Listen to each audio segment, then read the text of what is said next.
विवाह की तुमको भक्तों कथा सुनाते हैं, पावन कथा सुनाते हैं। देव उठावनी एकादशी को जिसे मनाते हैं, हम कथा सुनाते हैं। हम तुलसी विवाह की तुमको भक्तों कथा सुनाते हैं, पावन कथा सुनाते हैं। देव उठावनी एकादशी को जिसे मनाते हैं, हम कथा सुनाते हैं। हो करके देव कन्या हुआ दैत्य कुल में विवाह, हो करके देव कन्या हुआ दैत्य कुल में विवाह। भक्तजनों, आज हम देव उठावनी एकादशी के पावन पर्व तुलसी विवाह की पावन कथा सुनाएंगे। कहते हैं इस दिन श्री विष्णु भगवान निद्रा से जागते हैं और शालिग्राम के रूप में तुलसी से विवाह करते हैं। तुलसी विवाह की ये पावन कथा सुनने से भगवान विष्णु और माता तुलसी दोनों की असीम कृपा प्राप्त होती है। तो चलिए भक्तों, सुनते हैं तुलसी विवाह की ये परम कल्याणकारी कथा।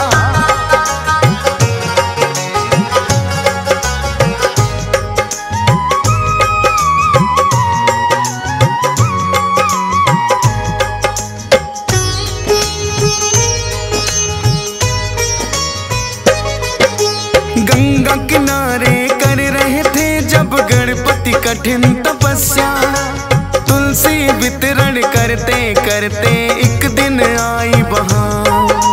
श्री गणेश का रूप बड़ा ही उनके मन को भाया, मन ही मन में विवाह इन्होंने गणेश से करना चाहा। श्री गणेश से कहने लगी कि आप मुझे अपनाओ, देख के शुभ मुहूर्त अर्धांगिनी मुझको बनाओ। श्री गणेश की तुलसी जी ने कर दी भंग तपस्या, तुलसी पे तो श्री गणेश ने बड़ा ही क्रोध किया और विवाह प्रस्ताव को भी उनके ठुकराते हैं, पावन कथा सुनाते हैं। देव उठावनी एकादशी को जिसे मनाते हैं, हम कथा सुनाते हैं। हो करके देव कन्या हुआ दैत्य कुल में विवाह, हो करके देव कन्या हुआ दैत्य कुल में विवाह। भक्तजनों, जब वृंदा जी ने श्री गणेश जी की तपस्या को भंग कर दिया तो उन्हें वृंदा के विवाह प्रस्ताव को ठुकरा दिया, जिससे वृंदा भी क्रोधित हो गई और गणेश जी को दो विवाह होने का श्राप दे दिया। गणेश जी ने भी क्रोधित होकर कहा कि जाओ, तुम्हारा विवाह भी एक राक्षस से होगा।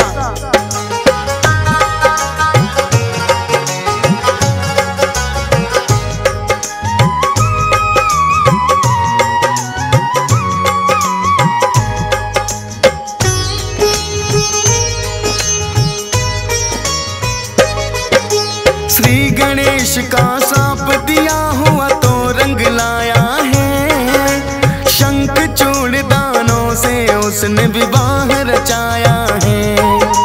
शंख चूड़ ने इसके लिए बड़ी की है कठिन तपस्या और अमर होने का वर ब्रह्मा से मांग लिया।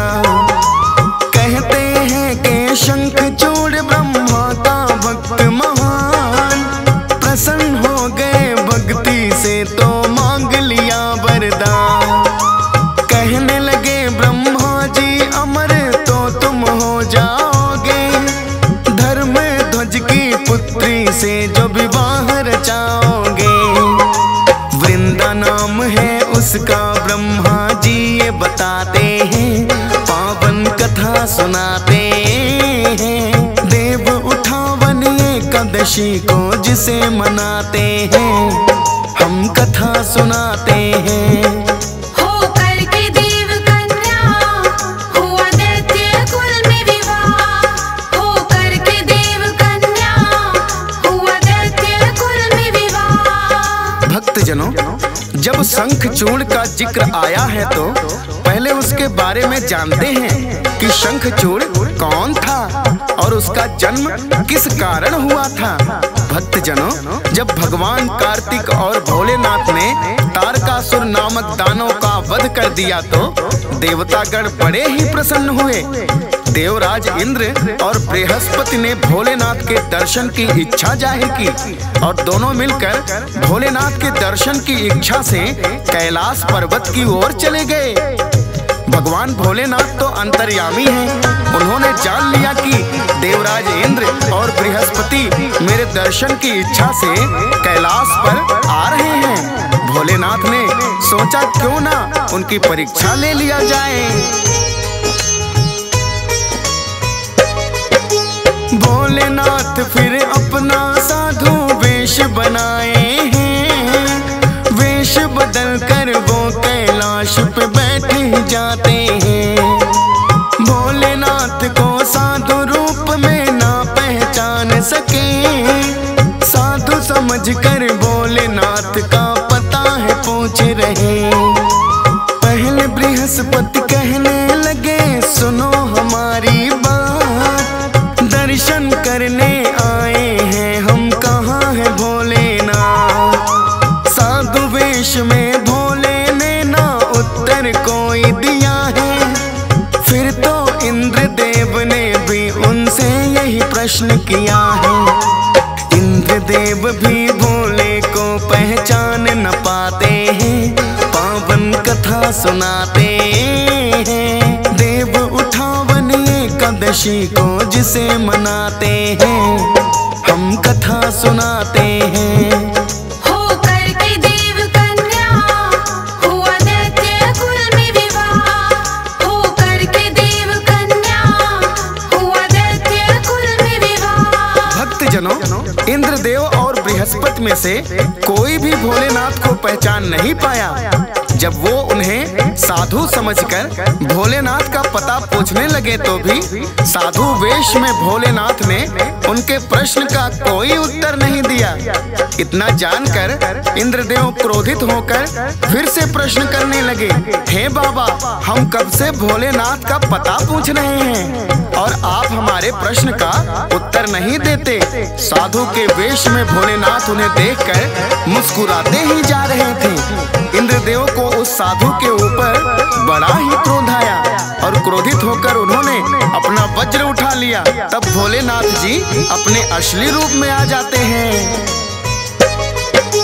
क्रोधित होकर इंद्रदेव ने जो ही वज्र उठाया, यथार्थ रूप फिर अपना भोलेनाथ ने तुरंत बनाया। इंद्रदेव को फिर तो हुआ है बड़ा ही पश्चाताप, हाथ जोड़कर कहने लगे कि क्षमा करो हमें आप। किंतु इंद्रदेव ने जो ही वज्र उठाया है, भोलेनाथ को इंद्रदेव पर क्रोध बड़ा आया है। लेकिन इंद्रदेव ने है जब क्षमा याचना की, क्रोध शांत हो गया है भोलेनाथ का भक्त तभी। इंद्रदेव भी अपने भूल पर बड़ा पछताते हैं, पावन कथा सुनाते हैं। देव उठावन एकादशी को जिसे मनाते हैं, हम कथा सुनाते हैं। हो करके देव कन्या हुआ दैत्य कुल में विवाह। हो करके देव कन्या हुआ दैत्य कुल में विवाह। भक्तजनों, इंद्रदेव ने भोलेनाथ से क्षमा याचना तो कर ली और भोलेनाथ ने उन्हें क्षमा भी कर दिया। किंतु जैसे ही भोलेनाथ को इंद्रदेव पर क्रोध आया था, क्रोध के कारण उनके मस्तक पर पसीने की कुछ बूंदें आ गईं, जिनको भोलेनाथ ने समुद्र में फेंक दिया। उसी पसीने की बूंद से उत्पन्न हुआ शंखचूड़। जल से उत्पन्न होने के कारण इन्हें जलांधर नाम से भी जाना जाता है।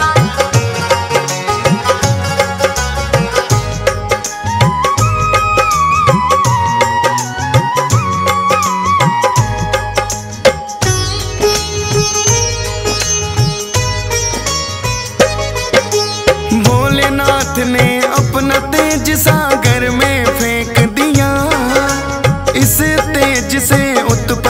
भगतों शंख चूड़ है हुआ। जल में उत्पन्न हुआ था तो जलांधर कहलाता, पैदा होते ही जोर जोर से रोने लग जाता। शंख चूड़ के रोने की आवाज है इतनी आई, तीनों लोग हो गए हैं व्याकुल, मच गई त्राही त्राही। ब्रह्मा जी ने सोचा कि ये मच रहा शोर कहाँ है, तीनों लोग व्याकुल हुए इतने जोर से रो रहा है। ब्रह्मा जी फिर स्वयं देखना उसको चाहते हैं, पावन कथा सुनाते हैं। देव उठावन एकादशी को जिसे मनाते हैं, हम कथा सुनाते हैं। होकर के देव कन्या हुआ दैत्य कुल में विवाह, होकर के देव कन्या हुआ दैत्य कुल में विवाह। भक्तजनों, जब ब्रह्मा जी शंखचूड़ को देखने आए तो ब्रह्मा जी को शंखचूड़ ने इतनी जोर से पकड़ा कि उनको छुड़ाने के लिए अपना सारा बल प्रयोग करना पड़ा। ब्रह्मा जी को शंखचूड़ की शक्ति का आभास हो गया। शंखचूड़ के रोने से ब्रह्मा जी भी इतने करुण हो गए कि उनकी आंखों से भी अश्रुधारा बह निकली। फिर ब्रह्मा जी ने उस बालक को दैत्य गुरु शुक्राचार्य के आश्रम में छोड़ दिया और कहा कि ये बालक बड़ा होकर इतना बलवान होगा कि तीनों लोकों पर अपना साम्राज्य स्थापित कर लेगा। कालांतर में शंखचूड़ ने ब्रह्मा जी की तपस्या करके वरदान मांगा था कि मुझे कोई भी युद्ध में नहीं हरा पाए, और ब्रह्मा जी ने उन्हें वरदान भी दे दिया था और बताया कि धर्मध्वज की पुत्री वृंदा से विवाह कर लो, जो गंगा के किनारे तपस्या में लीन है। उससे विवाह करने के पश्चात तुम ऐसे ही बलवान हो जाओगे।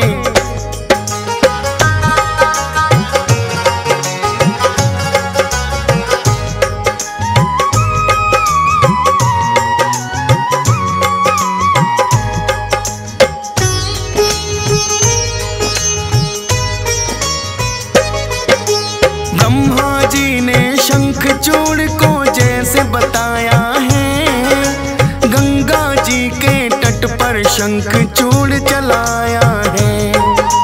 देखा वृंदा वहाँ बैठ कर रही कठिन तपस्या, विवाह प्रस्ताव शंखचूड़ ने है वृंदा को दिया, जिसको वृंदा ने भी तो स्वीकार कर लिया है। शंखचूड़ से वृंदा का तो विवाह हो गया है। पहले ही से शंखचूड़ तो बड़ा ही बलवान, और पा लिया है कुछ उसने ब्रह्मा से वरदान। अत्याचार फिर शंखचूड़ के बढ़ते जाते हैं, पावन कथा सुनाते हैं। देव उठावन एकादशी को जिसे मनाते हैं, हम कथा सुनाते हैं। होकर के देव कन्या हुआ दैत्य कुल में विवाह, होकर के देव कन्या हुआ दैत्य कुल में विवाह। भक्तजनों, शंखचूड़ को ब्रह्मा जी का वरदान था कि कोई भी देवता उसका वध नहीं कर पाएगा, क्योंकि वृंदा पतिव्रता नारी सती धर्म के कारण ही शंखचूड़ की शक्ति और भी बढ़ गई थी। उसने अपने बल से देवताओं, असुरों, दानवों, राक्षसों, गंधर्वों, नागों और किन्नरों तथा मनुष्यों सभी पर विजय प्राप्त कर ली थी। उसके अत्याचारों से तंग होकर देवतागण ब्रह्मा जी के पास आए और कहने लगे कि हे ब्रह्मा जी, आपने शंखचूड़ को कैसा वरदान दे दिया? उसने तो तीनों लोकों पर विजय प्राप्त कर ली है। अब हम देवतागण कहाँ जाएंगे? ब्रह्मा जी देवताओं से कहने लगे,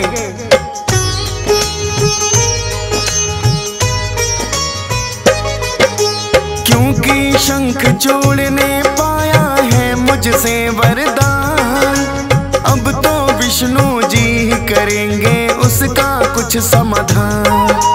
ब्रह्मा जी और सभी देवता चीर के सागर आए। विष्णु जी को आकर के सब कुछ है दिया बताए। विष्णु जी ने भी तो लेकिन यही है माना, भोलेनाथ की शरण में ही हम सबको पड़े जाना।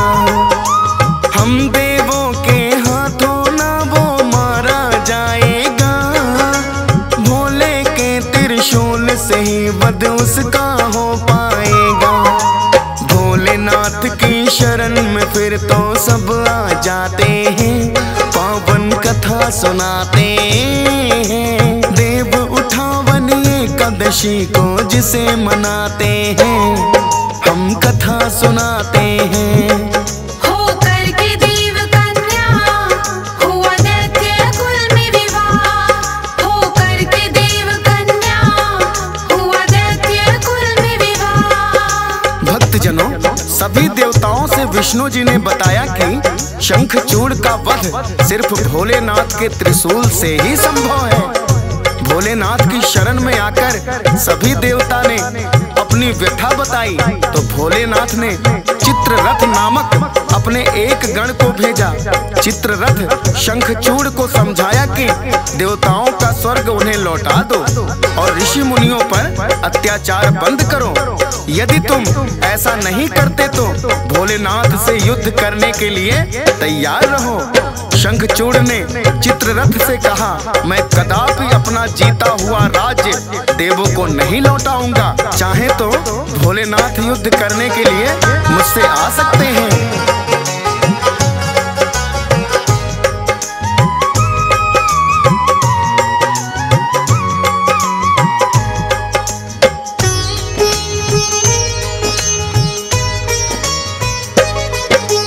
अपने बल पर शंखचूड़ को बड़ा ही था अहंकार, भोलेनाथ से युद्ध करने को हो गया वो तैयार। भोलेनाथ फिर अपनी सेना लेकर के आए, घमासान युद्ध दोनों ओर से फिर तो हो जाए। अपने अपने शस्त्र चला रही दोनों सेनाएं, मायावी था शंखचूड़ तो अपनी माया दिखाए। इतना जानकर सभी देवता चिंतित हो गए हैं, शंखचूड़ का वध कैसे हो इतना सोच रहे हैं। भोलेनाथ ही स्वयं उसका वध कर नहीं पाते हैं, पावन कथा सुनाते हैं। देव उठावन एकादशी को जिसे मनाते हैं, हम कथा सुनाते हैं। हो करके देव कन्या हुआ दैत्य कुल में विवाह। हो करके देव कन्या हुआ दैत्य कुल में विवाह। भक्तजनों, भगवान भोलेनाथ भी जब शंखचूड़ दानों का वध नहीं कर पाए तो आकाशवाणी हुई कि शंखचूड़ के हाथ में विष्णु जी का कवच है और इसकी पत्नी का सतीत्व अखंडित है। जब तक इसके हाथ में विष्णु जी का कवच और इसकी पत्नी का सतीत्व अखंडित रहेगा, इसका वध असंभव है। आकाशवाणी को सुनकर विष्णु जी ने एक वृद्ध ब्राह्मण का वेश बनाया और शंखचूड़ से स्वयं का दिया हुआ कवच दान में मांग लिया। शंखचूड़ तो अभिमान में चूर था, उन्होंने बिना कुछ सोचे समझे ही वो कवच दे दिया। इसके पश्चात विष्णु जी शंखचूड़ का रूप बनाकर उसकी पत्नी के महल में आ जाते हैं।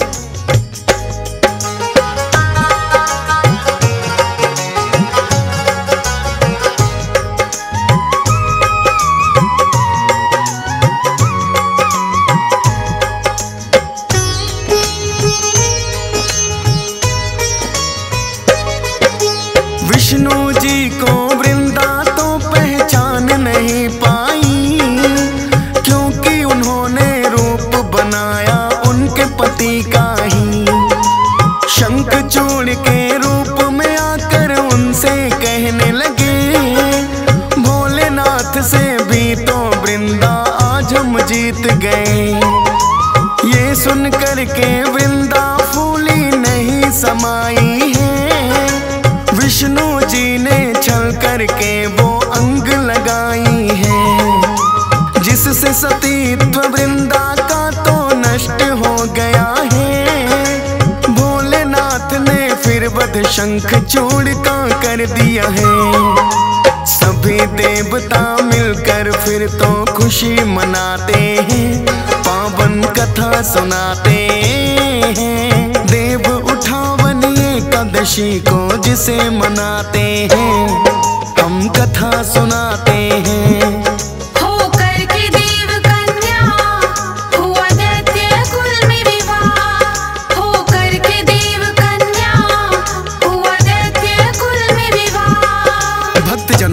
इस प्रकार विष्णु जी ने छल करके वृंदा के सतीत्व को भंग कर दिया और शंखचूड़ मारा गया।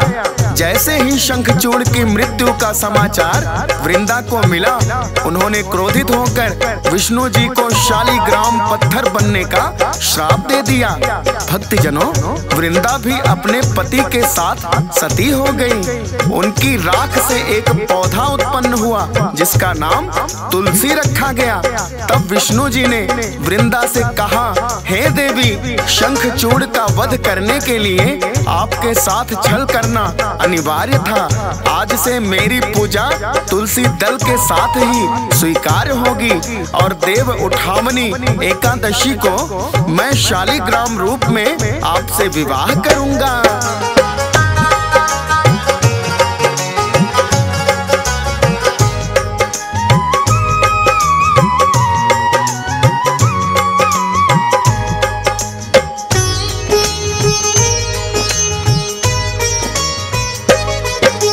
देव उठावनी एकादशी का दिन जब आता है, शालिग्राम और तुलसी विवाह इस दिन किया जाता है।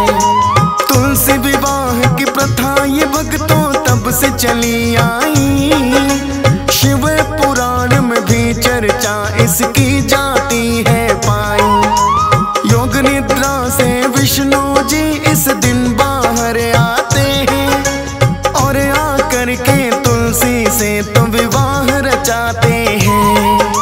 प्रथा ये तुलसी विवाह की भक्तों तब से शुरू हुई। तुलसी विवाह की है पौराणिक भक्तों कथा यही कथा तो एकादशी को सुनते सुनाते हैं, पावन कथा सुनाते हैं। देव उठावन एकादशी को जिसे मनाते हैं, हम कथा सुनाते हैं।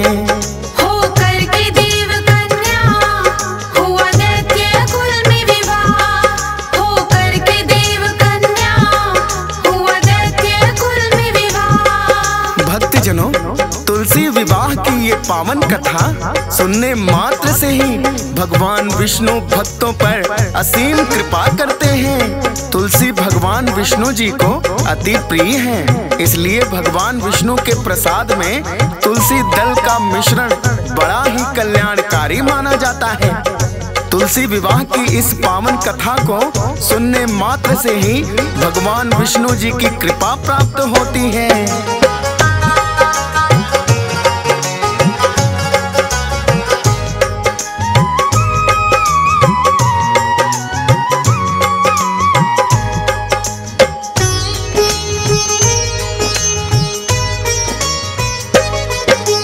तुलसी विवाह की पावन कथा को जो भी करेंगे श्रवण, माँ तुलसी और विष्णु जी रहे उन भक्तों से प्रसन्न।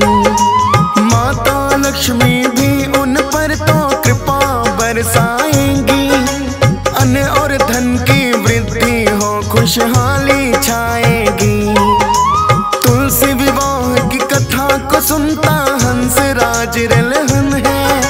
माता लक्ष्मी इसीलिए तो इन पर सदा प्रसन्न है। तुलसी विवाह की पावन गाथा डीएस पाल ने गाई। फौजी सुरेश ने सिमर शारदा अपनी कलम चलाई।